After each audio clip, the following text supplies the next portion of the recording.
Hey everyone, Karen at Worldschooling Central. Today we're going to answer the question, why do people start worldschooling?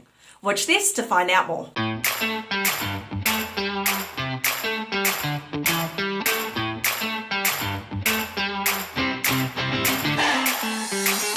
Hi everyone, I'm Karen King, creator of Worldschooling Central, a hub of information for worldschooling families and those that want to learn more about worldschooling.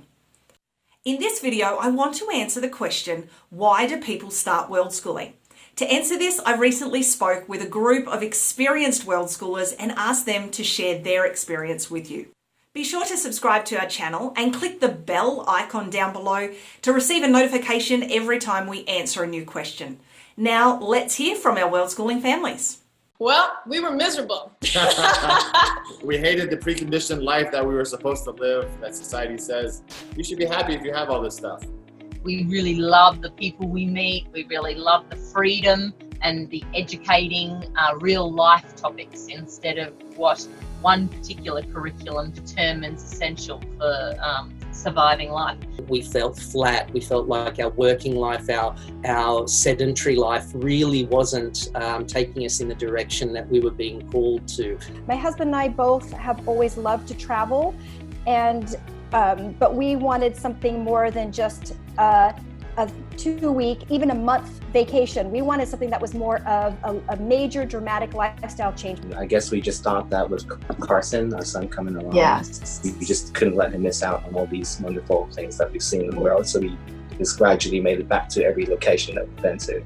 A failed business, family business, did give us the opportunity to then open our minds and go, hang on, okay, we don't have loads of money. We've just taken this huge financial hit because our business majorly failed.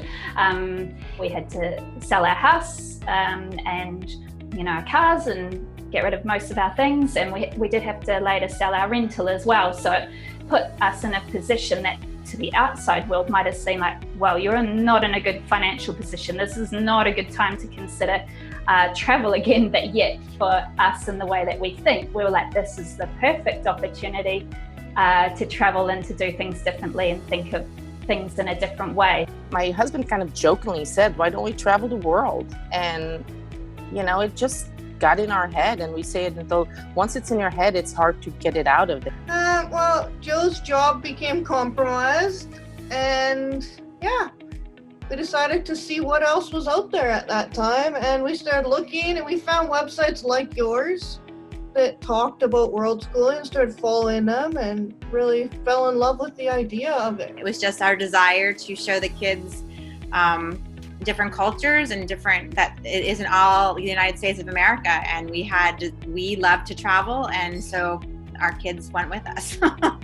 We had always wanted to travel, and the years go by and you think professionally and with the kids in school, like, when is the right time? And when our third child was entering high school, we thought 8th grade would be a great year to sort of break away from all of it, take that year off. And so we made plans to sell our apartment in Brooklyn and quit our jobs and plan to kind of world school, homeschool our son. I was working way too hard for way too long. And the girls could see I was miserable. They were in Singapore in a local school. I was very dissatisfied with the level of education and their level of happiness. Wasn't equating to the premium content that they were being exposed to. We just got to a point where we were both, we all had enough, and we just took the leap as a family and decided to hit the road. I personally did really well in academic school. My husband didn't. He learns more with his hands and he learns in a different way. So he really did not enjoy school, and listening to his experiences when mine was so good kind of made me think, maybe the mainstream education system isn't actually beneficial to all children. We're lucky enough to live in a destination or in a place where we have a very high level of immigrants. And that makes for a really unique experience here. But all of those interactions with new friends and people that my children grow up with are all painted with that Canadian brush.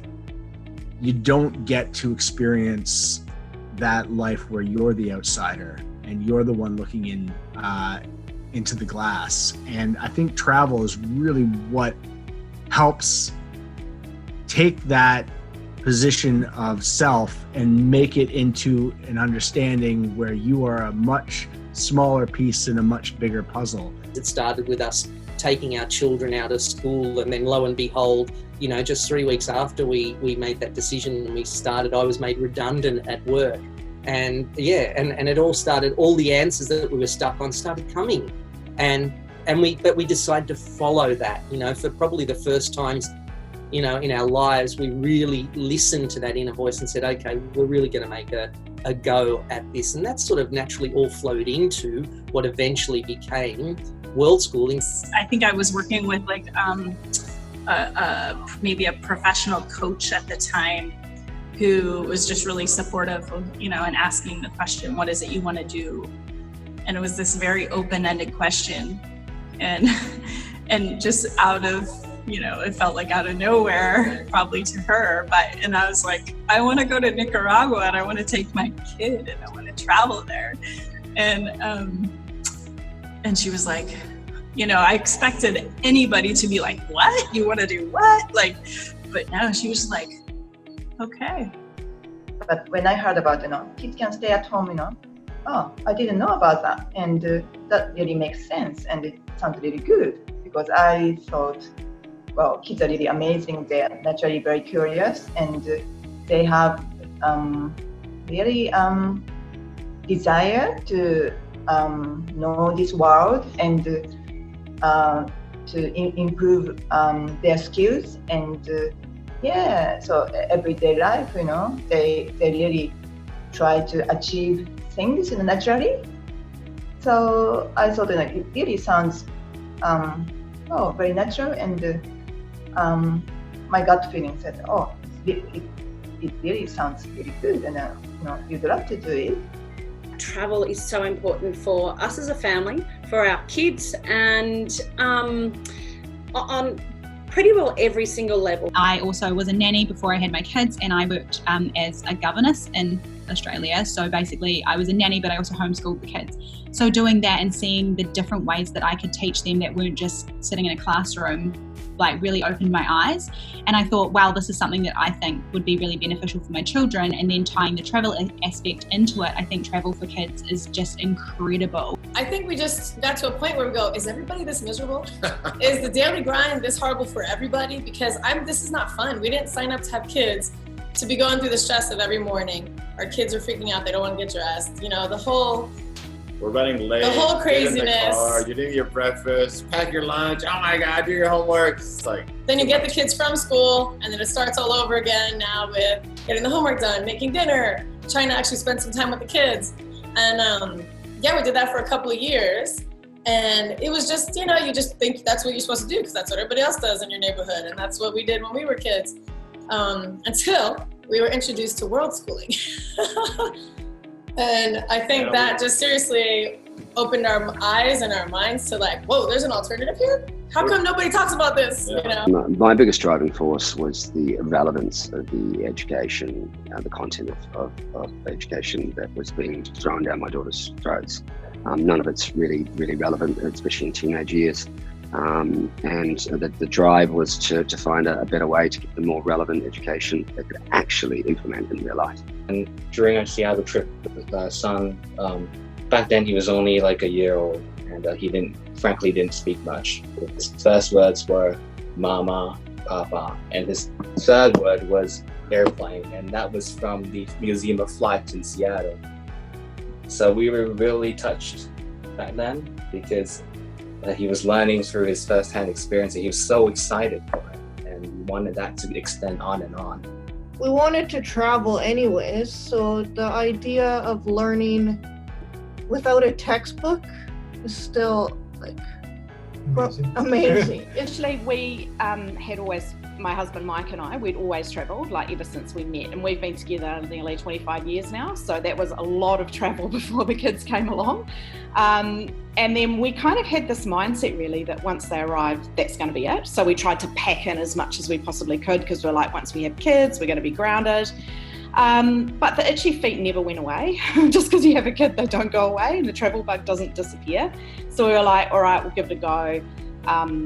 We'll take them with us, and yeah, it just kind of went from there. You know, growing up in the US, and my kids growing up in the US, there's very much a mentality of me, and that the world revolves around me and the world revolves around the US, which is obviously not the case. And so I really just wanted, you know, the kids had been to a lot of different countries, just, you know, again, on vacations and sort of learning opportunities while we were living there. But this was really our chance to sort of dive into the deep end and really have an opportunity to go all in. They learn so much about others, and it's such a wonderful experience for them to learn all about themselves and the world, and also what they learn in books, it actually brings that stuff to life. We did this short trip in Thailand, and our kids, after a weekend, we went to see an island. They said, we would like to see more. So we thought it meant, you know, it's more of the world. So my husband was like, oh, why don't we just sell everything and leave? And then we're like, yeah, let's do it. But I think they meant just about Thailand, but that's okay. Yeah, I mean, we'd both loved travel, like I said, in our younger days, and it was like, you know what, this is the opportunity again, and there's different ways of doing things. And I can say that our slow travel lifestyle at the moment costs us less than living in a developed, expensive country like New Zealand. It's such a great way for them to learn about different ways of life and different people and different places. So we started pulling them out of school for a month at a time, spending time together, traveling. Like, life was so busy, and everyone's the same. We were both working full-time, full-on jobs, and we're just like, we're not spending the quality time together. It's not long enough to just have I mean, we're really lucky in New Zealand. We get 4 or 5 weeks vacation a year, so that is amazing, but it is a long way to go to places like the States and Europe, anywhere really other than Australia or the Pacific Islands, and it just wasn't enough time, and we didn't feel that we could do the in-depth quality traveling and being, you know, immersing ourselves in a community. We couldn't do that on a 2-week holiday. So yeah, we decided it's time to do that, and this is what we want to do, and it's time to take the plunge. So yeah. There are things that you can learn from travel that you could never learn from a book or from a school or from staying local. We were feeling so exhausted and run down by our day-to-day obligations that and we weren't even able to spend time with our kids so much. It was a struggle for us to have our kids, and then now that they were here, we weren't able to spend time with them. So we wanted that quality time with our kids, and we wanted to travel, and we're like, let's do this, baby. I wanted to make sure that my kids grew up tolerant and kind and seeing people instead of gender and age and race. And so you kind of, mash all those things together and you come out with Worldschooling. We went to a conference and we saw other people doing it, and it kind of took the mystique away from it and showed us, you know, that this is possible, and these people, they're having a great time. And so we fell in love with it. We came home, set a date, and then a couple months later, we sold everything we owned and moved into the RV full time. So went for it and haven't looked back since. Yep. To learn more about Worldschooling, check out our other Q&A videos, subscribe to our channel and click the bell to receive notifications every time we upload a new video. Also, come check out www.worldschoolingcentral.com.